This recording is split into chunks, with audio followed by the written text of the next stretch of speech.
Hello kids, how are you? Before we proceed to our lesson today, may I request Athena to lead a short prayer?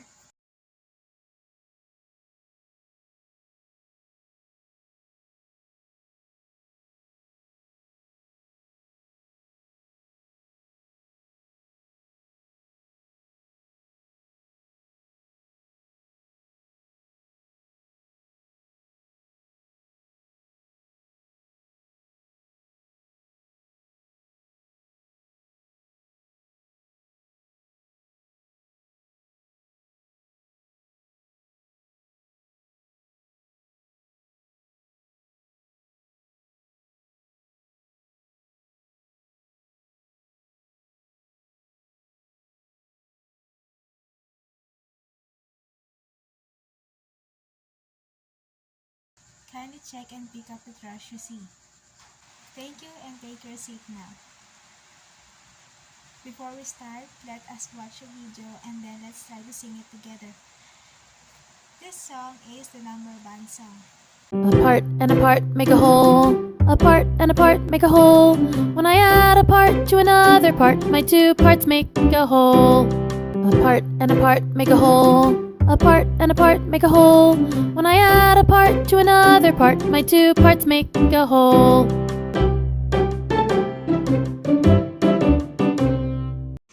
Are you ready? Let's sing. A part and a part make a whole. A part and a part make a whole. When I add part to another part, my two parts make a whole. Very good, kids. Another one. A part and a part make a whole. A part and a part make a whole. When I add part to another part, my two parts make a whole. Very good, kids. Wow, kids, I can see your future as a singers. Kidding. Now, let me ask you some questions. Are you familiar with the song? Did you know that the song that we sang a while ago is related to our topic today? Very good. You will learn that whole numbers can be put together to compose a greater number. Whole numbers can also be broken apart to decompose into lesser numbers. Decompose. Decomposing a number means taking a whole number and breaking it into smaller parts. For example, to decompose the number 5, you can break it into smaller parts of 4 and 1 or 3 and 2. Use a number band to show parts. A number band is a tool you can use to show parts of a whole. A number band has one circle on top and two circles on the bottom. The top number shows the whole and the bottom number shows the part. Let's try to decompose 8 using a number band. To show 8 in a number band, put 8 in the top circle, then the parts go on the lower circles. 2 and 6 make 8. 2 and 6 can go in the lower circles.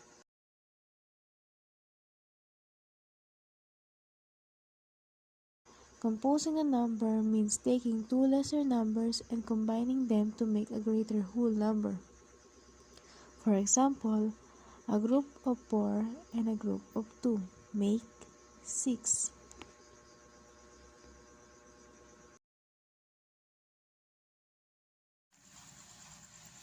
Now, kids, can you guess this fruit? Right, it's dragon fruit. Who loves dragon fruit? Me too, I love dragon fruit. Wait.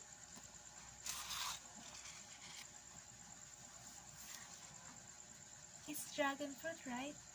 How many dragon fruits are there? Let's count.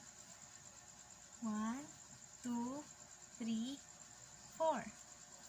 4 dragon fruits. Now, in decomposing, we are breaking 4 into smaller parts.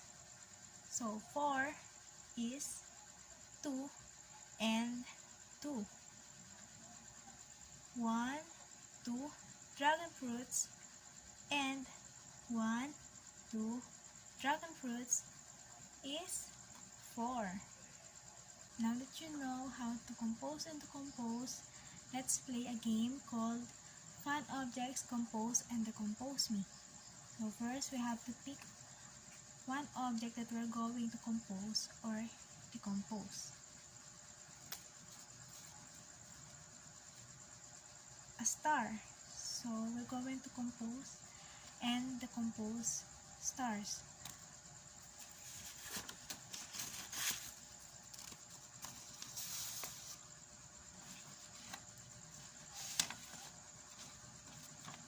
Let's count the stars. 1, 2, 3, 4, 5, 6, 7. 7 stars. Let's break down 7. 7 is very good. 3 and 4. What else? 5 and 2. 6 and 1. The next object is ball. Let's try 6 balls.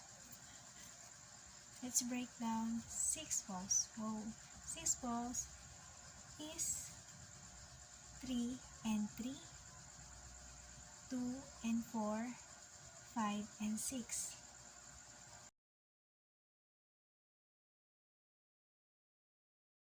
Now we'll have a group activity wherein you're going to use your drill board and you have to answer the given numbers by decomposing and composing it. And the first ones who will raise their drill board and gets the right answer will get the point.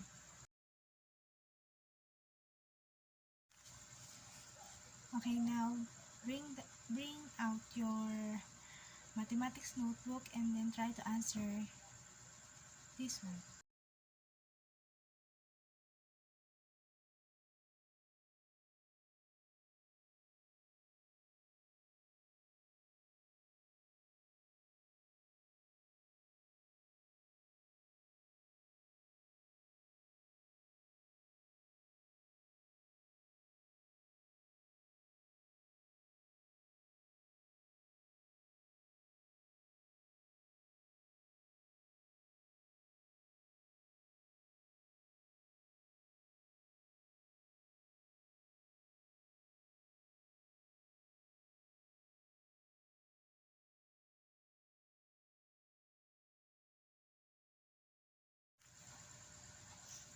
And for your assignment, try to answer this at home and then write it on